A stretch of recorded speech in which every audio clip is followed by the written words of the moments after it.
I feel happy to meet you all through this video. I am S. Shankari, Assistant Professor of English. Through this video, I have attempted to give a brief summary of the novella The Time Machine by H.G. Wells. I hope it would be of great help for the undergraduate students. Herbert George Wells, one of the greatest Victorian novelists, was born on 1866 and he died on 1946. He was a great novelist, sociologist, historian and journalist. He can be rightly called as the father of science fiction. He is well known for his scientific romances. He is a visionary and early pioneer of science fiction. This novella, The Time Machine, was H.G. Wells' first novel. It was published in 1895. It was originally serialized in National Observer under the title The Time Traveler in 1894. It belongs to the science fiction genre. It is an earliest example of science fiction. Actually, this work is a novella. A novella is much shorter than a novel and a little larger than a short story. This novella, The Time Machine, has been adapted into films. We have two films, one in 1960 and the another one in 2002. This novella is the first example of using machines for time travel. This novella mainly focuses on social inequality and justice, and it also talks about the relationship between science and society. The author gives the effect of industrialization in this novella. Many social and political ideas are also reflected in this novella. The setting of this novella is near the Thames in South Kensington. The story opens in 1895, but since it's a time traveler novella, we have shift in time. The main characters of this novella are the unnamed time traveler, the narrator Mr. Hillier, and we have Eloy and Morlock. Eloy and Morlocks are two fictional post-human races that were first created by H.G. Wells in this novella. And Veena is one among the Eloys. And Morlocks are the antagonists of this novella. They are ape-like creatures. There are many dinner guests. You can see here the picture of the narrator, Philby, Eloy and Morlock. Philby is one among the guests, and Eloy here is named as Veena. She is one among the Eloys, and Morlocks are the ape-like creatures that appear in this novella. This is the image of a time machine. Google is the source for both the images. Yes, we can now see the novella in detail. Chapter 1, Introduction. The whole story is from the narrator's point of view. However, the time traveler will narrate his own story regarding his time travel. We have few guesters in the time traveler's house. The guesters are the narrator, Philby, a psychologist, provincial mayor and a medical man. Philby gets a prominent place among the guesters. He raises a lot of questions to the time traveler, and moreover the guesters have a good opinion on Philby than on the time traveler. The time traveler was discussing with a guest about the dimension. He said that there is not just 3 dimensions, but there are 4 dimensions, and the 4th dimension is time. He said that one can move forward and backward in time. The guests could not understand him. They even laughed at him. They thought that the time traveler is involved in some kind of trick. While they were talking, the time traveler took a miniature-sized time machine which is made up of ivory and crystal from his pocket. The miniature-sized time machine was larger than a small clock. The time traveler placed it on the table. There were lighted candles on the table. The guests were so eager to know what it is and how it is going to be operated. The time traveler described the time machine. He said that the two levers in the time machine are to move forward and backward in time. The time traveler made the psychologist to operate the time machine. Once the psychologist pulled the lever, the time machine vanished. The candles that were upon the table were blown out. The guests were quite amazed. They asked why they could not see it. The time teller said that since it moves 100 times faster, they could not see it. The time teller took the guests to the laboratory. There, he showed the guests a larger sized time machine. The guests were dumbfounded on seeing it. They could not believe in their eyes. They thought that time traveling is not at all possible. In the next chapter, The Time Traveler Returns, we see no one believed in the time traveler. They thought that the time machine is not going to work out. Even if Philby had said these things, they would have believed it. The following week, the guests met again in the time traveler's house. The time traveler was not there. The narrator wondered where he would have gone. But since it's time and since there was a message from time traveler to have their dinner, if in case he comes late, the guests started to have their dinner. And this time there were few new guests. The guests gave their own reasons for the absence of the time traveler. The editor asked about the time machine. Since the psychologist operated the time machine, he thought that he knew more than others and he started explaining about it. While they were talking, the time traveler entered through the corridor doors and the narrator was the first one to see him. The narrator noticed that his coat was so dirty, his hair was so disordered, and his face was so pale, and he had a brown cut in his chin, which was actually half healed. He also walked with a lame foot. The guests were shocked to see the appearance of the time traveler. They were eager to know what happened to him. The time traveler was so tired, he didn't even have strength to utter a single word. He drank few glasses of wine before he could speak anything. He went upstairs to refresh himself, and while he climbed the steps, the narrator noticed the bloodstains in his socks. The editor and the journalist made fun of his appearance. The time traveler returned back after refreshing, but still he is not ready to speak until he finishes off his dinner. The time traveler, after finishing his dinner, accepted to tell his story, but on one condition, that no one should disturb him because he is so tired. Everyone accepts this, so he begins his story. In the beginning, the guests didn't believe, but as the time traveler narrated his story, they were all quite captivated by it. Coming to the next chapter, Time Traveling, the time traveler starts to narrate the incident. Before telling about his travel, he said that the time machine is safe, though little travel on. He said that he finished all the works regarding the time machine that morning. He also finished that last screwing up and applied little oil too. He wished to test the machine, so he sat in the saddle and pulled the forward and backward lever almost immediately. So the first time travel was for a very few minutes. Except for a lapse in time for just 20 minutes, the time traveler could not feel any difference. The time traveler decided to go farther in time. He pulled the lever forward. The time seems to move very fast. Mrs. Vashett, the time traveler's housekeeper, seemed to move across the laboratory with the speed of a lightning. The sun went down like a candle put off suddenly. All things seemed to undergo change. He could not clearly understand the things happening around him. Suddenly his laboratory was totally destroyed and he felt that he was in open space.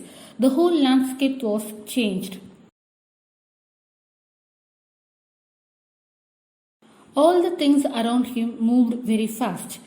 Even a slow-moving snail seemed to move very fast. The moon seems like a ball that keeps spinning. The night and day merged into one continuous grey-colored video. Trees grew and looked like puffs of vapor of brown and green color. The time traveler looked at the speed dials of the time machine and he noticed that it was moving faster and faster.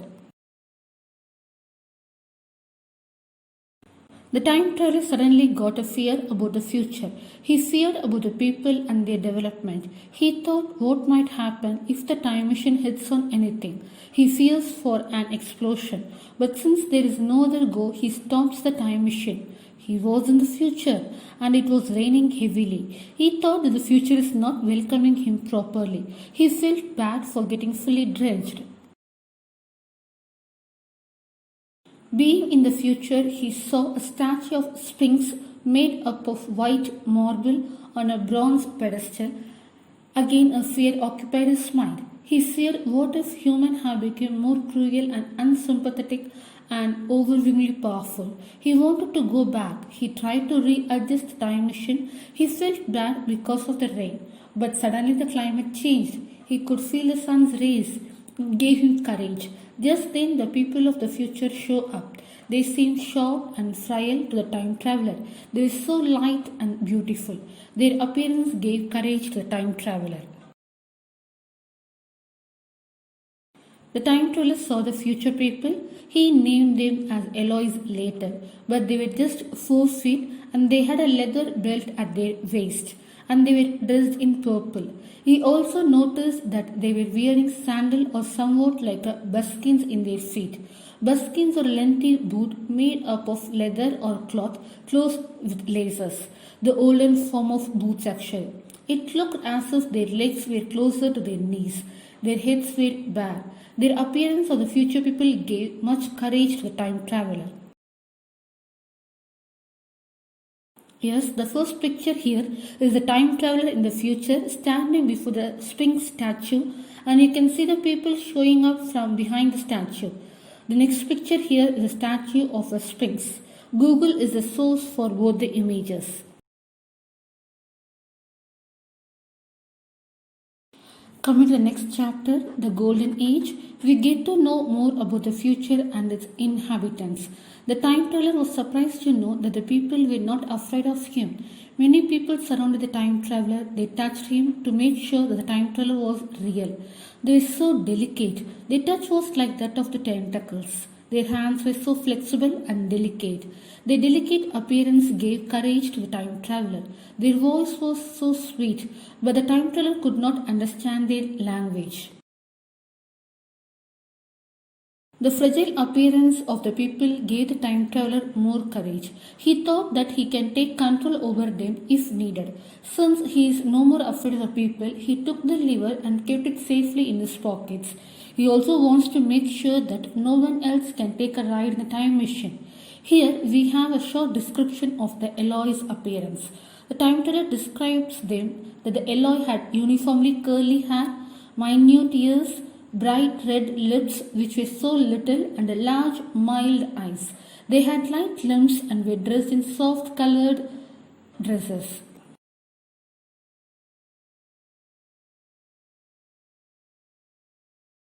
Since the people had a very delicate voice, the time traveler felt hesitant to speak with his harsh voice. So, through gestures, he said that he had come from future. To tell them about the time traveler pointed out at the sun. But the Elois misunderstood him and thought that he had come from the sun. They were quite surprised to know that the man had come from the sun in this hailstorm. The time traveler was confused. He thought he was dealing with fools. He had a feeling of handling a 5-year-old kid. He felt so disappointed of the future.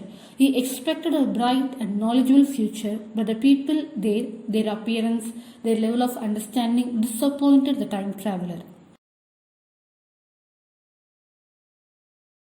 One of the Eloi gave the time traveler a garland. The others too started to do the same. Within few minutes, the time traveler was covered with delicate flowers. The people took the time traveler to their building. They moved, leaving the time machine there itself.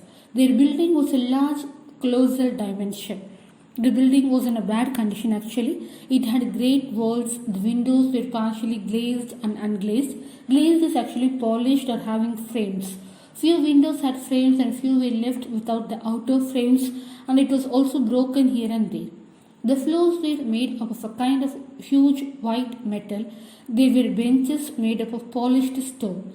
The huge curtain was so dusty, and the time traveler noted that the bench upon which he is seated is broken too.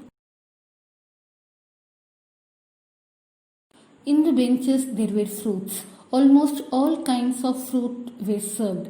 Nearly 100 people were seated in the hall, and the people were eating it so happily. The time teller too had some fruits.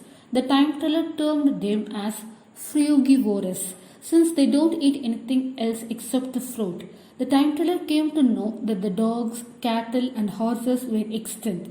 After finishing his food, the time teller wanted to learn the language of the people to communicate with them, but his attempt was laughed at. But still, he tried to learn the language. But the people were so lazy and they got tired easily. They are not ready to train him or answer his questions. The time teller felt that he had not met any people like them. Towards the end of the last chapter, we saw the time travelers attempt to learn the language of the Elois. But the Elois are not much interested in the time traveler as they were in the beginning. The time travelers said their interest of the Elois is like that of a child, which is so short-lived. The people of the future followed the time traveler, at times laughed at him, smiled at him with friendly gestures. But no one followed him for a very long time. Maybe because they lost their interest, or maybe they felt so tired. He found left all alone upon the hill. Actually, it gave a kind of relaxation to the time traveler. The time traveler wished to have a view of the 800 and 2701 AD. Wondering how he found out the year? Yes, of course, from the dials of the time machine. And he moved up the hill looking around. The time traveler gives an account of the future. He saw that there was no independent house but only large buildings. He thought that it is a good symbol of communism. He felt happy that the people are living as one community.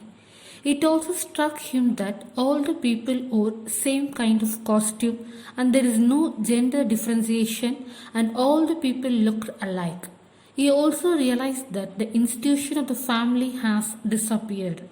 He added that since there is no need for physical force or necessity of childbearing, the family bonding has disappeared among the Elois.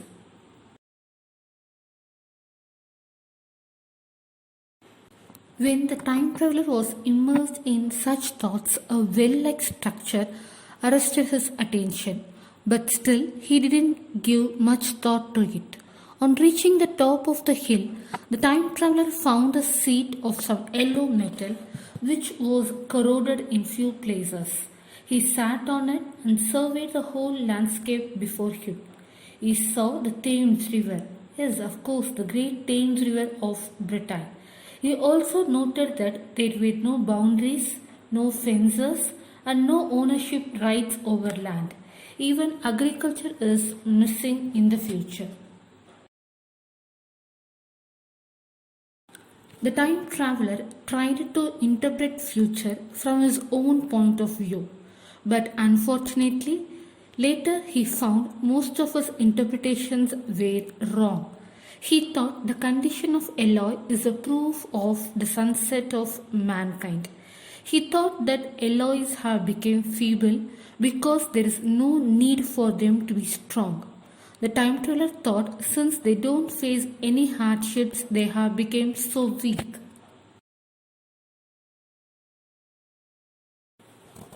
He also thought that the future people are living in a complete balance with nature.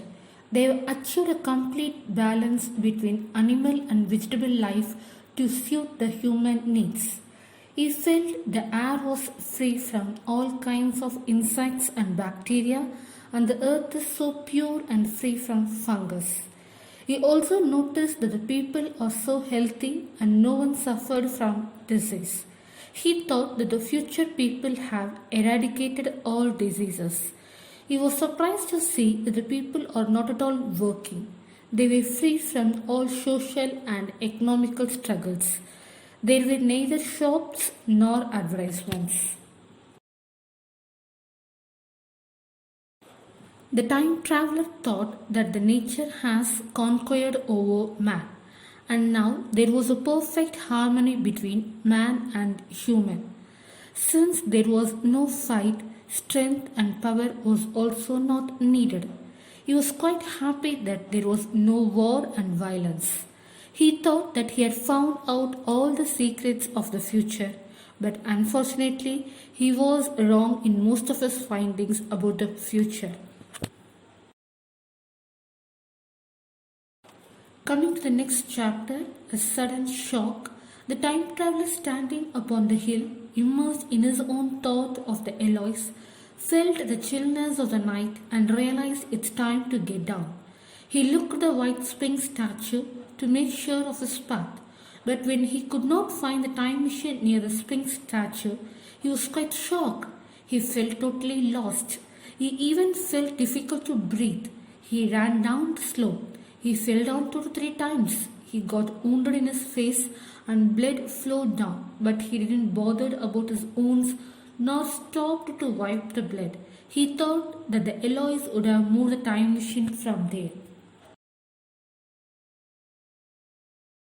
He started to shout, curse and cry aloud, but no one responded him. He went near the statue and searched around it for his time machine. He searched in the nearby bushes, but it's of no use. He felt helpless and clueless. Since he thought the Eloise are not physically and mentally strong enough to move the time machine, he feared whether if it is some unseen force which had moved the time machine. He knew for sure no one would move in time using it because the lever was with him. He strongly believed that without the lever, no one can operate the time machine. So he searched around the bushes more eagerly, and while searching, he came across a white creature, which he thought was a deer, but actually he was not in a mood to explore the animal further. He was worried about his time machine. He went into the huge buildings where the Eloise were sleeping. He entered with full force and with a lighted matchstick in his hands. This made the Eloise a little frightened. He questioned them about the time machine, but no one answered him. They could not even understand his question. He felt totally upset. He didn't know what to do and he felt completely cut down from his own race. He cursed his own fate and cried to God, but of course it's of no use. He felt angry on himself for leaving the time machine so carelessly. With these painful thoughts, he fell asleep.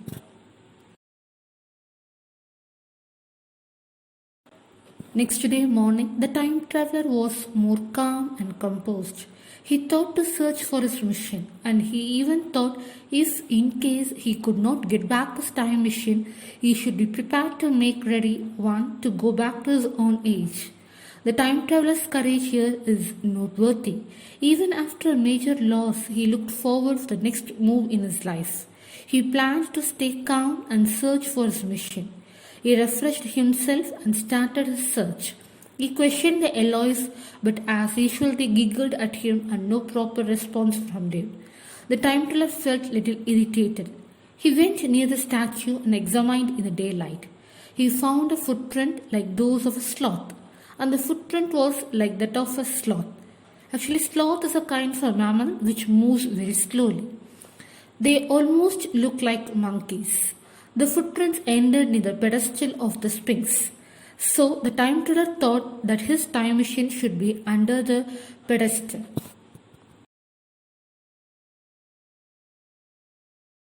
He thought to open the doors of the pedestal, but there was no knob. He understood that it can be opened only from inside. He saw two Eloise coming there. He asked them about the door, but they behaved very oddly. He don't know what to do, but at any cost he wanted his time machine back. So he asked another Eloi and almost forced him to open the door. But on seeing a deadly fear in the Eloi's face, he left him. He tried to open the door on his own. He used his fist, but it's of no use. So he took the nearby stone to open the door, but the door remained hard to open. He could not open the doors of the pedestal. He sat near it. He could hear some kind of noise from inside. He was so confused. He don't know what to do. He felt trapped. But still, he felt that he had no other option except to remain patient. He went near the big building. He felt that the people were avoiding him. He thought that his attempt to open the door was the reason for their avoidance. But still, without giving much thought to it, he continued his effort in learning their language. In the next chapter, titled Explanation, the time traveler gives lot more information and his interpretation of the future. He tried to explore the place more. He wanted to know about the place. The well, which was found in many places, attracted his attention. He said that the wells were rimmed with bronze, which was shaped by hammering. He also saw that few wells were protected by cupola to avoid the rainwater entering into it. He heard some kind of noise from inside. He also noticed that the wells were sucking the air down. Once he threw a paper into the well, and instead of fluttering slowly down, it was sucked swiftly out of sight. The time traveler thought that the wells were a part of the sanitation system of that place. He felt that he was in a position of an African who will find it difficult to describe all the modern development of Britain to his native people. He could not understand many things there, and he felt that he could neither explain it clearly. He could not even ask the Eloise. He felt confused, and he wished he could have someone to guide him. Few things were completely mysterious to him. He wondered why there were no aged people, and he could not even see any tombstone. Cremation ground too was missing in the future. The absence of missionary, shops, and advertisements surprised him. He wondered how they wore pleasant fabrics and they made ready their boots. He could not get any clue about the waterless wells and also about the pedestal under the Sphinx statue. One day, the time traveler saw a Eloi carried away by a shallow stream. The other Elois didn't even make an attempt to save her. We saw that there was no gender differentiation between the Elois, but still the time traveler believed that this Eloi was a woman. The time traveler acted at the right moment and saved her. He didn't expect any kind of gratitude from her, but she presented the time traveler a big garland of flowers. The time traveler felt surprised and appreciated the gift. They exchanged flowers and he tried to talk to her. She said that her name was Veena. Thus, a strange friendship developed between them. Veena's affection towards the time traveler was like that of a child. She wanted to be with the time traveler always. She cared for him. The time traveler was both troubled and comforted by her friendship. But not only Veena, the time traveler too valued the relationship of Veena. He started to feel like home when Veena was with him. From Veena, the time traveler learned that the Elois were afraid of darkness. Darkness for them was a very dreadful thing. They all gathered together in the great houses in dark, and no one dared to come out of the building in darkness.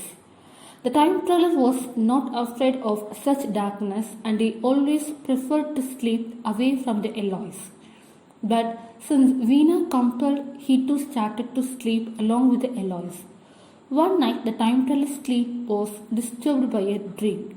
He woke up and saw some greyish animal rushing out of the chamber.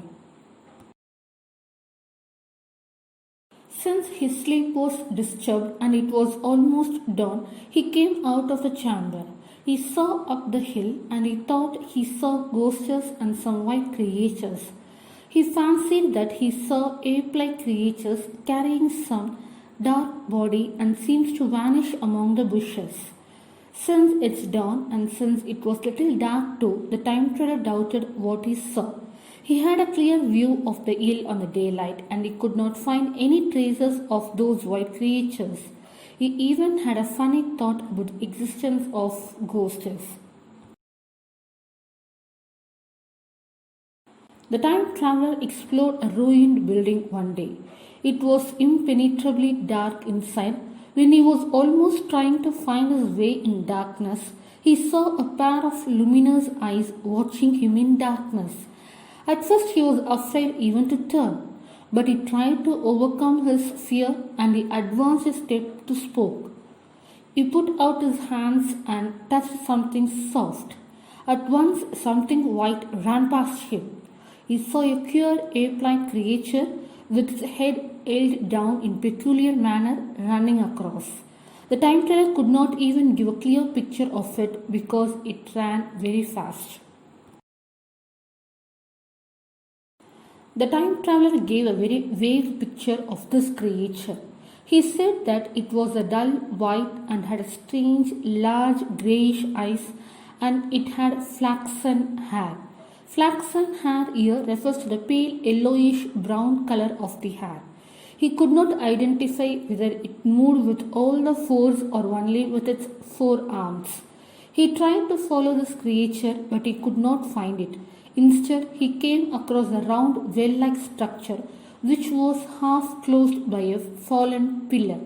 He doubted whether the creature moved into it. He lit a matchstick, and in that light he saw a white creature moving inside it.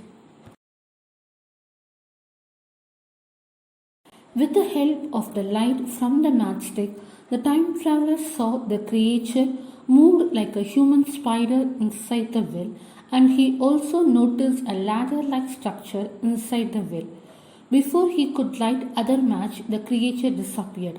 He sat near the well and kept on looking into it. He himself doesn't know how long he sat there. He thought that the creature he saw was also a human and came to a conclusion that the human race has divided into two. One, the graceful and delicate people of the upper world, and the other, obscene creature of the underworld. He sat in the rim of the well and thought about the world inside. He thought that the solution of all his difficulties is inside the well. Yes, of course, he means his time machine. He saw two Eloys coming over there. They feel distress on seeing the time traveler looking down the well. He asked to them about the well, but they didn't give him proper response. But the Eloys were attracted by the matchsticks in his hands, and the time traveler too lighted few matchsticks to amuse them. He thought to ask to Vena, but the time traveler himself was so confused. He found out that most of his interpretation regarding the future were going wrong. Here you can see the image of the time traveler sitting at the rim of the well-like structure which was half closed by a pillar. Google is the source of this image. The time traveler gave his view about the Morlocks. He thought that the Morlocks were subterranean. Subterranean means existing under the earth's surface. He thought that those bright eyes of the Morlocks are common to most creatures that live in dark, and these Morlocks lowered their heads while walking to avoid the sunlight, and he realized that the earth is tunneled enormously and they all lived in the tunnels under the earth. Time traveler thought that this difference between Eloys and Morlocks reflected the capitalism and labor structure. He thought that the above ground people are Eloys or haves because they pursue pleasure and comfort, and the below ground people, Morlocks, or have-nots who stand for the worker. He thought that the Morlocks are paying rent for their ventilation or else they would die out of suffocation. He thought that the Eloys are real aristocratic and they have conquered man and fellow human beings. He thought this kind of aristocratic and laborer difference is natural and will be there in all ages. He also added that his viewpoint may be wrong.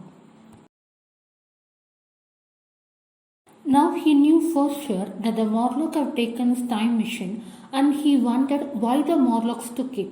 He also wondered if the Eloys were the masters, why don't they help him to get back his time machine? He wanted to know more about these Morlocks, so he asked Veena about them. At first, she could not understand the question, but once she understood, she refused to answer. She almost shivered when asked about the Morlocks. When the time traveler forced her to answer, she burst into tears. Somehow, the time traveler felt bad for making Veena to cry, so he tried to console her by lighting up the matchsticks. The time traveler too hated the Morlocks. He hated the Morlocks for their half-bleached appearance and their filthy, cold touch of death. The time traveler's night went sleepless. He slept along with the Eloys, and their presence was a comfort for the time traveler now. Somehow the time traveler felt afraid of the no moon day. Though he knew for sure he can get back his time machine only by penetrating into the well, he felt afraid to do so. He thought that if he had a companion, it would have been an easy task. He felt bad for being alone in such a situation. He started to explore the place to come out of his restlessness. He came across a vast green structured building which seemed to be very different and completely ruined. He explored that large building. It was larger than any other building there. He noticed that the front part of the building was made up of a Chinese green porcelain material. Since the night was fast approaching, he decided to explore the building the next day and returned back to the large building of the Eloys. But the next day he was more concerned about the well and his time machine than the palace of green porcelain. Veena too came along with the time traveler, but once she saw him looking into the well, she got nervous. When the time traveler started to enter the well and move down it, Veena tried to stop him by pulling his hands up. But the time traveler was firm in his decision. He bid goodbye to Veena and started to move down. He started to descend down. It was almost 200-yard distance, yes, almost 597 feet. He descended down using the ladder-like structure, but it was so narrow and light. Getting down using that made him to feel exerted. Unfortunately, one of the bars of the ladder broke and he fell down into the blackness. He felt acute pain in his arms and back. He looked above, but he could not see anything clearly. The sound inside the well was heard clearly now. He felt nervous. He even thought to go back, but he proceeded further. He saw a narrow horizontal tunnel in which he could lie and rest for some time. The darkness had a bad effect on his eyes. He could see the outline of a machinery which was sucking the air down. He slept in the tunnel itself, but suddenly was roused by a soft touch. He lighted the matchstick and saw 3 white creatures looking at him. It almost looked like the same creature that he came across in the ruins. They don't seem to be frightened by the time traveler, but they were taken aback by the matchstick. They retrieved back, but they stared at him in the darkness. He tried to call them, but it's of no use. He moved further inside the tunnel and came across a large open space. With the help of the matchstick light, he saw a shape of big machines and a table made of white metal in that large open space. The place was surrounded with the smell of fresh blood. He was shocked to know that the Morlocks were carnivorous. He wondered what meat was there in the table. He had a quick glance of all these things in the light of the matchstick. He felt bad for not being well equipped in such a situation. He thought that the future men would be well equipped, but unfortunately, even a matchstick was new to them. He blamed himself for coming without medicines, arms, and even a tobacco. Of course, he used this tobacco very badly. He felt for not bringing a Kodak camera with him. He thought that if he had bought one, he could have taken a photo of the dark place and examined it in detail. But unfortunately for them, he had to depend on his own strength and 4 safety matchsticks alone. He blamed himself for wasting the matchsticks to amuse the upper world people. The time traveler could feel the Morlocks coming near him and examining him closely. He felt very unpleasant. He shouted at them loudly. Though they seemed to move back, they came forward and got hold of the time traveler. The time traveler was terribly frightened. He thought to strike another matchstick and escape from that place. He lighted a matchstick and also burned a scrap of paper from his pocket. The flame from it helped him to escape, but very soon the Morlocks clutched him and tried to pull him back. The time traveler struck another light and almost emptied all the light when he reached the ladder. He managed to escape from the clutches of the Morlocks and started to climb the ladder. However, one of the Morlocks took away his boots. He climbed, overcoming his feeling of faintiness, and at last he found himself above the well. The soil smelled so pleasant to him. He could feel Veena near him and the voices of other Eloys. He fell down insensible. Thanks for watching, and in my next video I will upload the rest of the novella The Time Traveler. Take care.